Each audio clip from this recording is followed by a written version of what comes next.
Halo teman-teman semuanya, Assalamualaikum warahmatullahi wabarakatuh. Kembali lagi di channel Hafiz Kurniawan. Buat teman-teman yang baru bergabung atau baru nonton video ini, gue bakal jelasin dulu bahwa channel ini akan membahas mengenai berbagai konten. Di antaranya akan membahas seputar informasi maupun sharing session, dan ada juga sebuah edukasi maupun sebuah hiburan. Tentunya teman-teman di sini akan mendapatkan berbagai referensi konten yang teman-teman bisa pahami dan teman-teman bisa lihat, di mana semoga harapannya channel ini bisa memberikan wawasan dan juga memberikan hiburan kepada kita semuanya. Oke, langsung aja terima kasih yang udah pencet tombol subscribe-nya dan aktifin notifikasinya. Langsung kita masuk kepada pembahasan videonya. Di video kali ini, gue bakal bahas mengenai tips bagi teman-teman nih pemula yang pengen melakukan perjalanan jauh, yang pengen backpacker, yang pengen traveling ke suatu daerah, baik itu di Indonesia ya. Terutama di sini gue bakal cerita di Indonesia dulu karena sebenarnya memang gue belum pernah keluar negeri. Jadi video ini adalah khusus untuk teman-teman yang pengen banget menjelajah atau mungkin berangkat backpacker ke suatu daerah di Indonesia. Nah, kira-kira apa aja sih yang perlu dipersiapkan? Langsung aja tonton video sampai habis. Karena banyak banget penjelasan di video ini yang sangat bermanfaat untuk teman-teman semuanya. Langsung aja check this out. Oke teman-teman, langkah pertama yang harus teman-teman lakukan apabila ingin melakukan suatu perjalanan adalah tentukan terlebih dahulu destinasi wisata yang ingin teman-teman datangi. Nah, ketika kita sudah memiliki tujuan, misalnya kita ingin ke Yogyakarta atau ingin ke Bali, maka kita akan bisa mencari kira-kira wisata atau tempat apa sih yang akan kita datangi ketika kita berada di daerah tersebut. Contohnya nih, gue ambil daerah Yogyakarta karena gue baru dari Yogyakarta, dan misalnya gue pengen ke Malioboro. Kira-kira ketika gue ke Malioboro itu gue perlu apa aja sih? Apakah perlu kendaraan untuk ke Malioboro? Atau selama di Yogyakarta kita perlu apa aja? Kita perlu penginapan, kita perlu cari tempat makan, kita perlu akses ke tempat transportasi jarak jauh seperti kereta maupun stasiun ataupun bandara, di mana kita dari kota asal sampai ke Yogyakarta hingga kembali itu mendapatkan akses yang mudah. Setelah teman-teman mendapati lokasi yang ingin dituju, kemudian kita akan membahas mengenai budget nih teman-teman. Budget merupakan atau keuangan, persiapan keuangan merupakan hal yang sangat krusial dan penting bagi kita semuanya. Tentu karena tanpa adanya uang, kita nggak akan bisa traveling teman-teman, kecuali dibayarin oleh keluarga gitu atau teman yang baik sama kita gitu. Nah, ketika kita membicarakan sebuah budget, tentunya ada beberapa hal yang harus kita pertimbangkan nih teman-teman. Yang pertama adalah bagaimana kita bisa mempersiapkan uang seminimal mungkin untuk menghitung biaya per perjalanan. Contohnya seperti ini, kita harus bisa mencari terlebih dahulu tiket dari daerah asal kita sampai ke Yogyakarta, kira-kira itu kita menggunakan kendaraan apa dan harga tiketnya berapa. Contoh kita menggunakan bis, itu tiketnya misalnya 150.000. Kemudian ketika sudah di sana kita membutuhkan penginapan dong. Ketika misalnya di sana kita tidak punya keluarga atau kenalan, kira-kira kita bakal cari tahu dulu nih penginapan seperti apakah, di harga berapakah, dan di daerah manakah yang akan kita tuju gitu. Setelah sudah mendapatkan harganya, kemudian kita cari nih biaya makan di sana berapa kisarannya. Kalau di Yogyakarta sih sekitar 10 sampai 20.000 itu udah cukup ya teman-teman, udah cukup enak lah gitu. Kemudian setelah membicarakan budget dari kehidupan di sana, kita juga harus bisa membicarakan mengenai budget oleh-oleh, kemudian transport di sana. Misalnya kita mau sewa motor kah, atau mau naik ojek online, atau naik kendaraan lainnya gitu yang bisa diakses di daerah tersebut.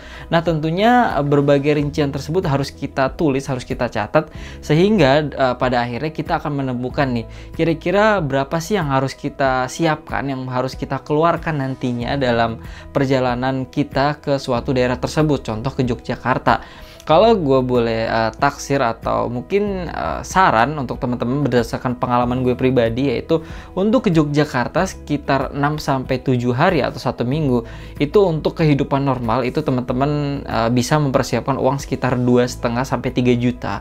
Kenapa mungkin terdengar banyak padahal cuma seminggu gitu, kenapa sampai segitu? Nah, di sini poin pentingnya.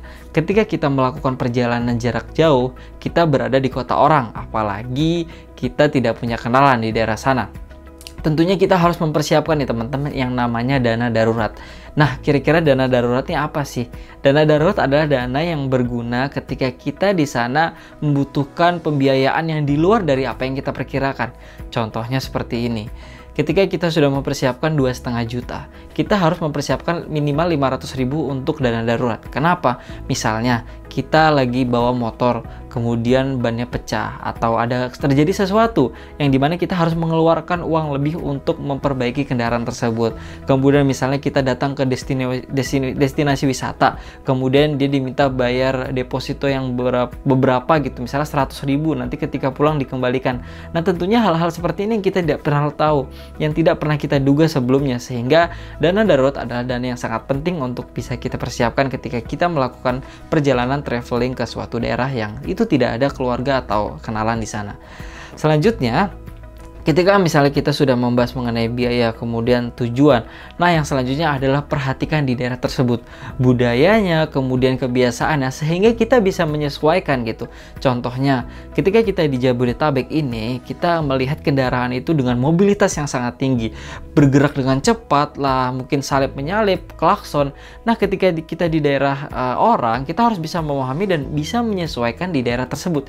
Jangan kita misalnya contohnya di Jakarta mobilitasnya tinggi, kemudian orang Jogja itu kalau bawa motor nyantai, nggak klakson, mungkin nggak buru-buru. Nah, kita harus bisa menyesuaikan juga, jangan sampai kita klakson untuk hal-hal yang tidak berguna, hanya untuk nggak sabar. Nah, ini adalah poin penting yang harus kita pahami ketika kita di daerah tersebut. Ketika kita datang di daerah orang, maka kita harus bisa beradaptasi di adat dan juga kebiasaan di daerah tersebut. Contohnya di Yogyakarta. Kemudian setelah itu kira-kira teman-teman harus bisa mempersiapkan diri terutama di bidang kesehatan ya teman-teman, karena tentunya ketika kita datang ke suatu daerah itu kita tidak bisa mengetahui bagaimana suhu di sana, kemudian bagaimana perubahan penyesuaian tubuh kita di daerah tersebut, apalagi kalau kita ke daerah yang misalnya semakin panas gitu dari Jakarta ke Bali, atau semakin dingin dari Jakarta ke Malang. Nah, kita nggak pernah tahu suhu di sana bagaimana. Tentunya kesiapan badan juga merupakan satu faktor yang sangat penting yang harus kita persiapkan ketika kita akan melakukan perjalanan jauh ke daerah orang lain. Nah, mungkin hal lain yang bisa gue sampaikan adalah tadi sudah yang pertama adalah tujuan, kemudian pembiayaan semuanya dari budget, kemudian rinciannya yang harus dipersiapkan seperti apakah harus sewa motor, apakah kira-kira tiket destinasi wisatanya apa aja, kemudian apalagi ya, dan lain sebagainya lah, pokoknya seperti bensin dan uang darurat dan lain sebagainya. Terus kemudian tadi sudah juga membahas mengenai kita penyesuaian diri di daerah tersebut dengan budayanya, dengan adat istiadatnya. Kita harus bisa bertutur kata yang baik, kemudian menjaga sikap dan menjaga adab kita dimanapun kita berada. Karena ketika kita datang di daerah orang, misalnya ke daerah di Jawa yang memang tata keramanya sangat dijaga, kita harus bisa menjaga diri kita, menjaga lisan kita untuk tetap berkata yang baik dimanapun. Nggak harus di Jawa, di Sumatera, di Kalimantan, di Sulawesi, dan di manapun itu. Gunakan bahasa Indonesia yang baik jika kita memang tidak bisa menggunakan bahasa yang halus di daerah tersebut. Karena biasanya untuk berbicara dengan yang lebih tua, contohnya di Jawa, kita harus menggunakan bahasa Jawa yang halus, jangan bahasa yang Jawa yang kasar.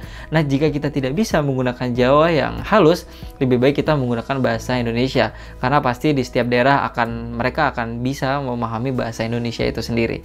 Oke teman-teman, mungkin beberapa tips ini adalah tips yang gue berikan kepada teman-teman ketika proses dalam persiapan untuk melakukan traveling atau backpacker ke suatu daerah yang jauh dari teman-teman semuanya. Nah, mungkin di next video gue bakal bikin konten gimana caranya kita mulai dari pemesanan tiket, kemudian pemesanan hotel, kemudian apa yang harus kita lakukan di daerah tersebut ketika kita datang pertama kali. Langsung aja mungkin teman-teman subscribe channel ini karena nantinya akan banyak sharing mengenai bagaimana yang harus kita lakukan atau apa yang harus kita lakukan ketika kita berada di daerah orang tersebut, dimana kita tidak pernah tahu bagaimana kondisinya sebelumnya. Nah, langsung aja sekali lagi pencet tombol subscribe-nya dan aktifin notifikasinya biar teman-teman semuanya nggak ketinggalan video terbaru di channel Hafiz Kurniawan. Oke teman-teman semuanya, terima kasih yang udah nonton video ini. Tetap jaga kesehatan, tetap jaga protokol kesehatan, dan sampai jumpa di video selanjutnya. Assalamualaikum warahmatullahi wabarakatuh.